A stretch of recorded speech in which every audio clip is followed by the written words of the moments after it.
Fungua nami kitabu cha Hosea sura yake ni ya 4 mstari wa 6. Watu wangu wanaangamizwa kwa kukosa. Unaposoma kitabu cha Hosea sura ya 4 mstari wa 6, maandiko yanasema watu wa Mungu wanaangamizwa kwa kukosa maarifa. Kwa neema ya Mungu nitakwenda kusema na wewe ujumbe wenye kichwa jinsi ya kulishinda tatizo ulilonalo. Jinsi ya kulishinda tatizo ulilonalo.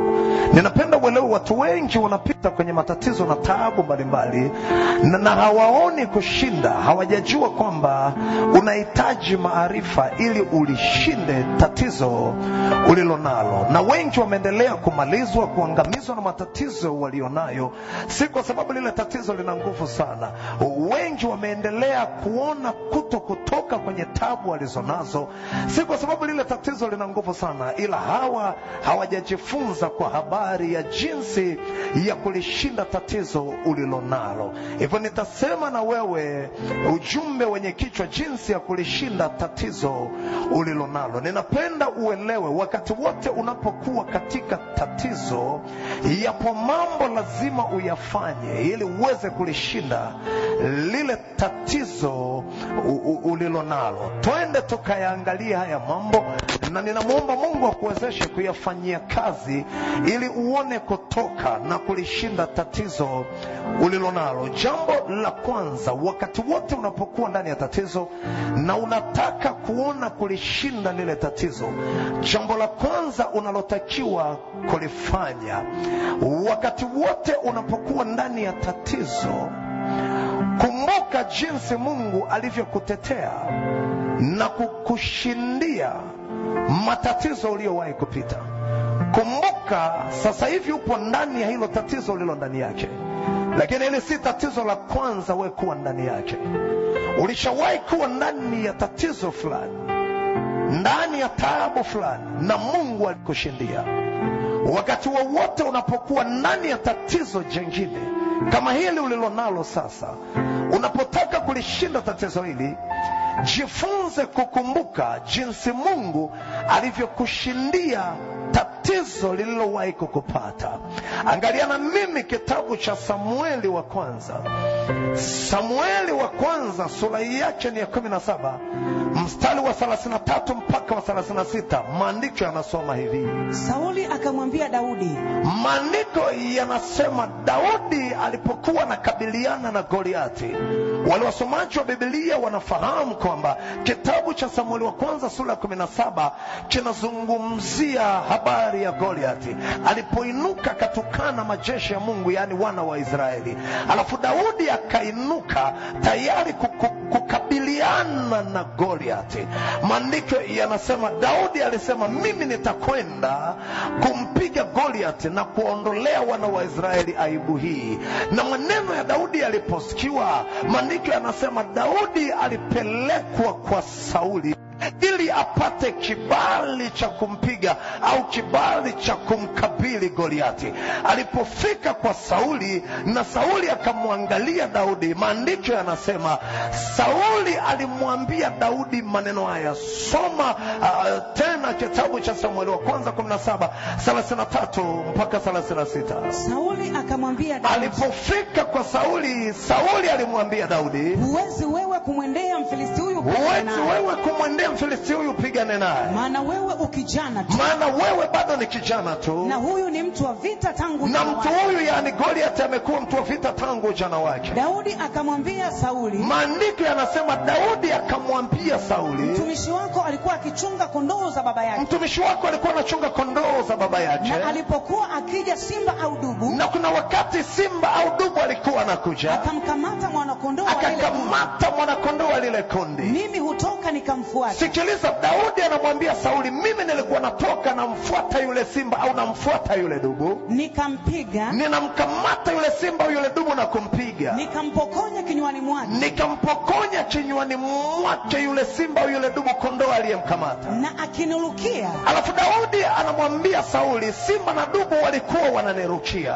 humshika ndevu zake, nilikuwa namshika yule simba au dubu ndevu zake, nikampiga nikamuua. Mtumishi wako alimuua simba. Sikiliza kwa makini, Daudi anamwambia Sauli, mtumishi wako alimuua simba akaua na dubu pia, na huyu Mfilisti na asiyetahiriwa huyo Mfilisti aliyetahiriwa, yani Goliati, atakuwa kama mmoja wao, atakuwa kama mmoja wao, kwa sababu amewatukana kwa majeshi ya sababu Mungu aliye hai. amewatukana jeshi ya Mungu ali hai. Unisikilize, unamuona Daudi kabla hajamkabili Goliati, anamfananisha Goliati na simba na dubu ambao aliwahi kuwashinda. Yani kwenye maisha yake Daudi amewahi kukutana na tatizo ambalo ni simba, tatizo ambalo ni dubu, na Daudi anashuhudia mbele ya Sauli, anasema niliwahi kukabiliana na tatizo simba, niliwahi kukabiliana na tatizo dubu, na simba alinirukia na dubu alinirukia, nilimkamata nikamuua. Alafu unamuona Daudi anasema maneno haya, huyu Goliati asiyetahiriwa atakuwa kama yule simba au kama yule dubu. Ina maana Daudi anafanyaje?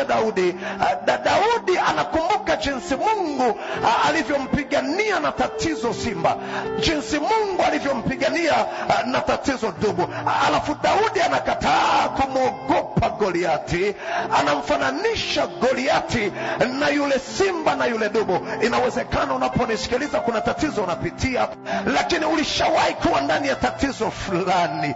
Usiliogope tatizo ulilonalo sasa, lifananishe ili tatizo ulilonalo na moja ya tatizo ulilowahi kukabiliana nalo na Mungu alikushindia. Kumbuka, Mungu ni yeye yule jana, leo na hata milele. Yule Mungu aliyekushindia na tatizo lile atakushindia na tatizo hili unalolipitia. Usikubali kujenga hofu, usikubali kuogopa, usikubali kuchoka.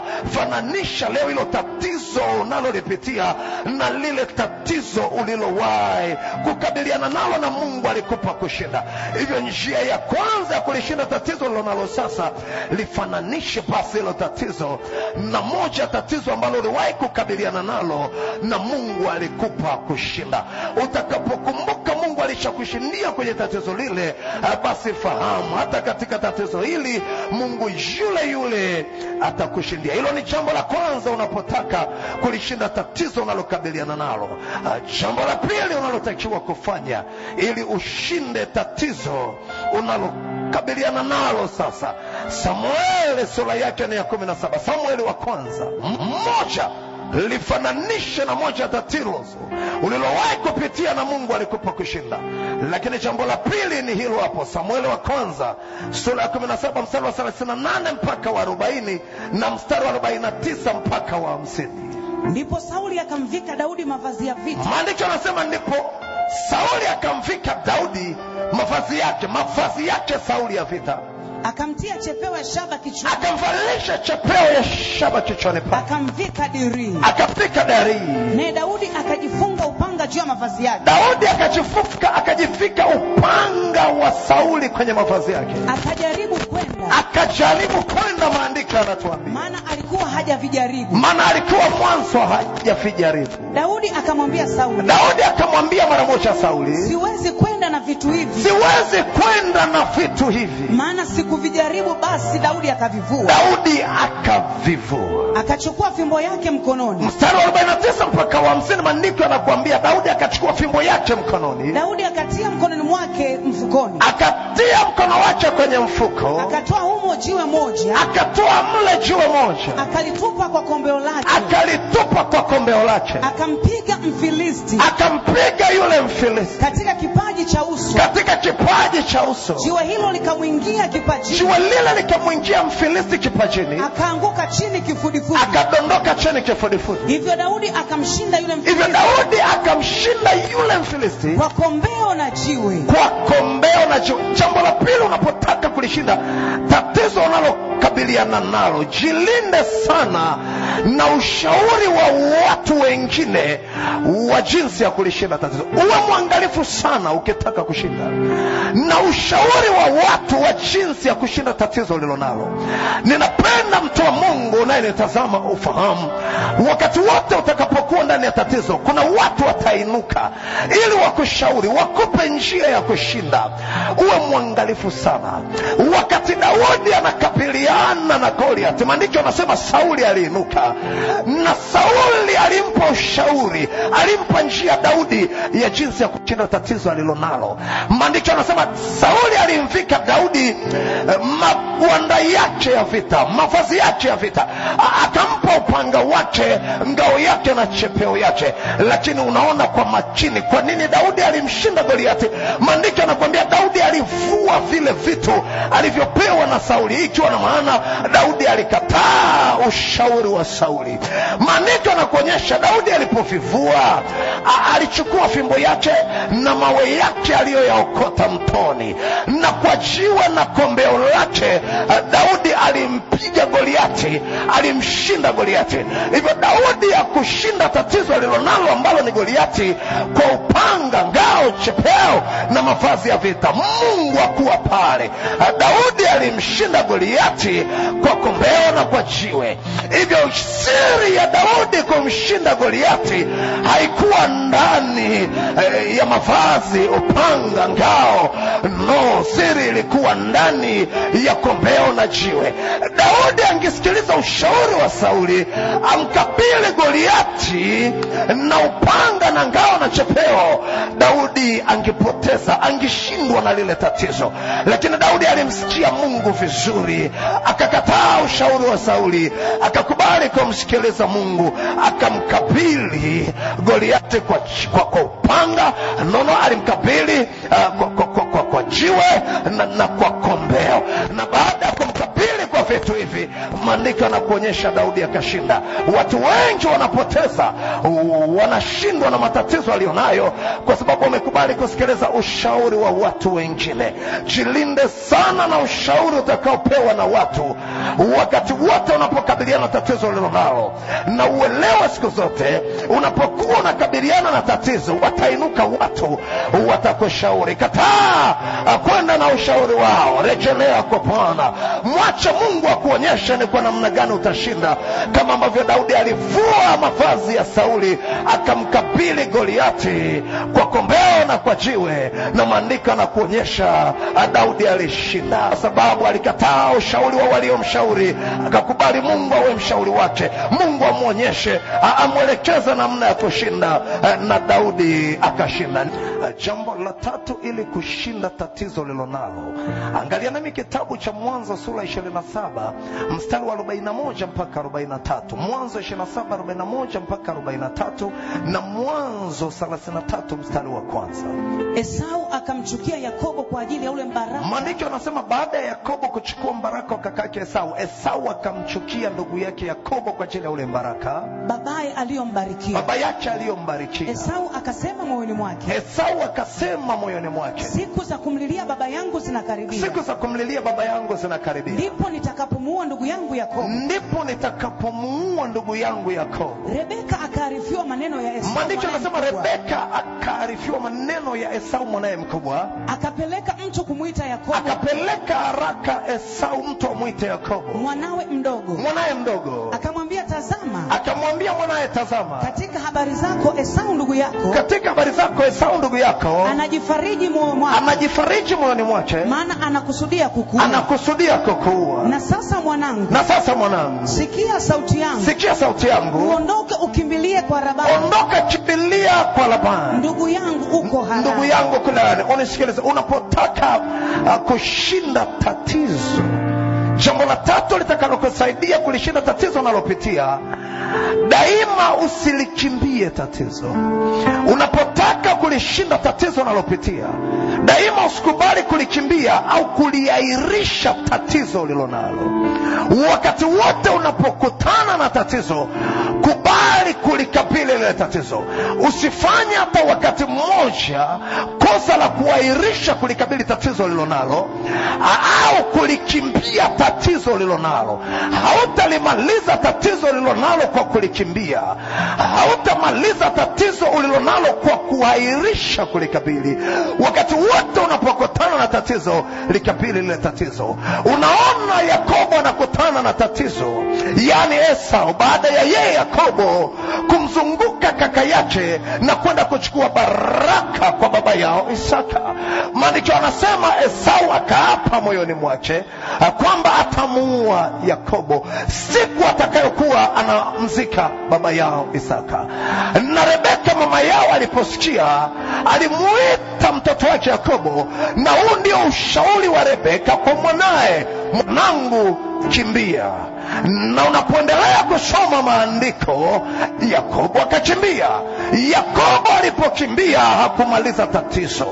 Unaposoma kitabu cha Mwanzo 33 mstari wa kwanza, Mwanzo 33 mstari wa kwanza, Yakobo akainua macho yake. Maandiko anasema Yakobo alipokuwa anarudi kutoka Padani Aram, kule kwa Labani alipokimbilia, akikimbia tatizo, akimkimbia Esau, alipokuwa anarudi akainua macho yake, akaona na tazama Esau anakuja. Maandiko anasema akaona tazama Esau anakuja na watu 400 pamoja na haji peke yake, anakuja na watu 400 pamoja naye. Ninapenda uelewe, wakati wote unapolikimbia tatizo au unapoliairisha tatizo ulilonalo, unapokataa kulikabili, ukairisha kulikabili au ukalikimbia, lile tatizo litajiongeza.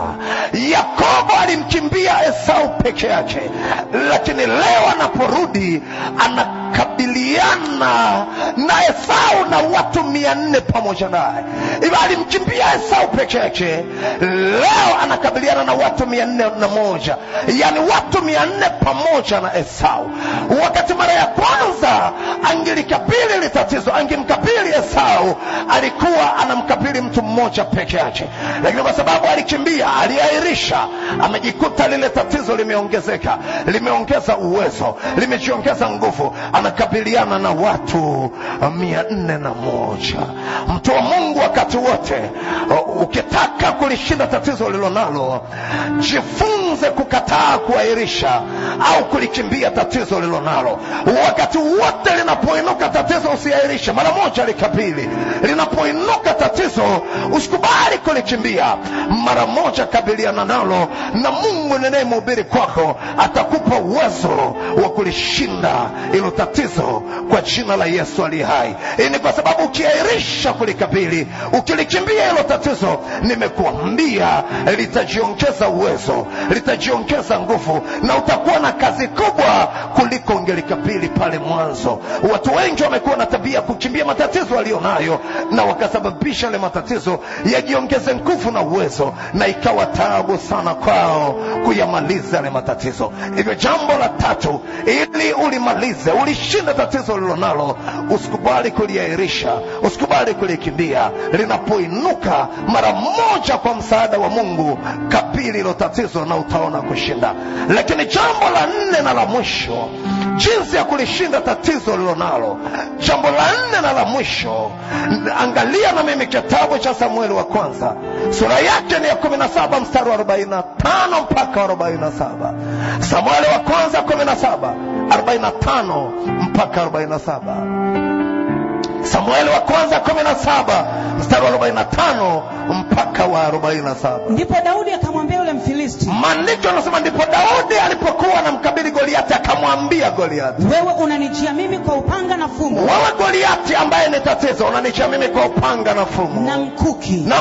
Bali mimi ninakujia, lakini mimi ninakujilia wewe kwa jina la Bwana wa majeshi. Kwa jina la Bwana Mungu wa majeshi. Mungu wa majeshi Israeli uliowatoka. Mungu wa majeshi Israeli uliowatoka. Siku hii ya leo Bwana atakuwa mkononi mwangu. Bwana atakuwa mikononi mwangu. Nami nitakupiga. Na kukuondolea kichwa chako. Nami leo nitawapa ndege wa angani. Na wanyama wa nchi. Mizoga majeshi wa Filisti. Mizoga ya miili ya Wafilisti.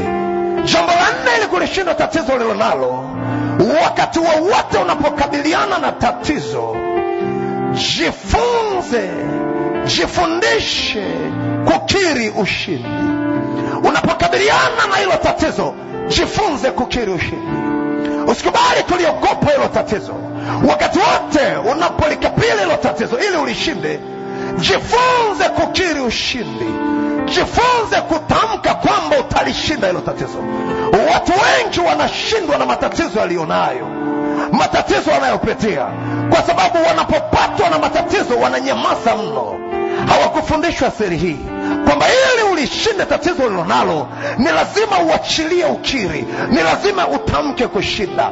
Unamwona Daudi anapokabiliana na tatizo linaloitwa Goliati, maandiko yanakuonyesha Daudi alitamka, siku ya leo Mungu atakutia mikononi mwangu, nitakupiga na kukushinda. Mtu wa Mungu, pale unaponitazama, inawezekana kuna tatizo unapitia. Pale ulipotamka kwamba Mungu atalitia hilo tatizo mikononi mwako, tamka kwamba utalishinda hilo tatizo lilonalo. Na unapoachilia matamko namna hiyo, unapoendelea kukabiliana na hilo tatizo, utakachokiona utaona ukilishinda hilo tatizo. Lakini ukikubali kuendelea kunyamaza, na wakati uko ndani ya tatizo hauendelei kutamka kwamba utashinda, ni ukweli usiopingika kwamba hilo tatizo litakushinda. Hivyo ninakuomba uondoke na maarifa haya, uyaishe ya maarifa. Wakati wowote unapokabiliana na tatizo, achilia neno la kushinda, achilia neno la kulishinda hilo tatizo. Tamka kwamba utalishinda hilo tatizo, na utakapoendelea kutamka tena na tena kwamba nitalishinda tatizo hili, utaona ukilishinda hilo tatizo kwa kadiri unapoendelea kukabiliana au kushughulikia hilo tatizo. Ninapenda niombe na wewe dakika chache, halafu endelea kufanyia kazi maarifa ya uliyoyapata. Nina maombi mawili pale unaponitazama siku hii ya leo. Na ombi la kwanza, ninaomba Mungu aweke juu yako nguvu ya kukabili na kushinda tatizo. Hautakimbia tena wala hautaahirisha tatizo ulilonalo. Mungu aweke juu yako upako na nguvu ya kukabili hilo tatizo. Hapana kuliahirisha, hapana kulikimbia. Mungu wangu, asante. Asante kwa ajili ya huyu anayenitazama. Weka juu yake Bwana ule upako wa kukabili tatizo. Usiruhusu alikimbie tatizo hili, wala usiruhusu airishe tatizo hili Bwana. Upako wako na nguvu zako zikae juu yake, uwezo wako ukae juu yake anapolikabili hili tatizo. Na Mungu ukampe kulishinda tatizo hili. Lakini pia Bwana, katika jina la Yesu aliye hai, weka pasi mamlaka ndani ya sauti yake, na wakati wote atakapotamka kulishinda tatizo hili, Mungu wangu kampe kulishinda tatizo hili Bwana. Ninamfunika kwa damu yako ya thamani. Ninambariki mtu huyu Bwana anayenitazama pale alipo, nikisema hatashindwa na hili tatizo, bali daima atalishinda hili tatizo. Hili tatizo litaondoka kwenye maisha yake, atalishinda, litaondoka kwake. Na nimembariki nikisema tatizo hili halitainuka mara ya pili, katika jina la Yesu aliye hai. Amen tena amen. Mungu wangu akubariki. Tukutane wakati mwingine.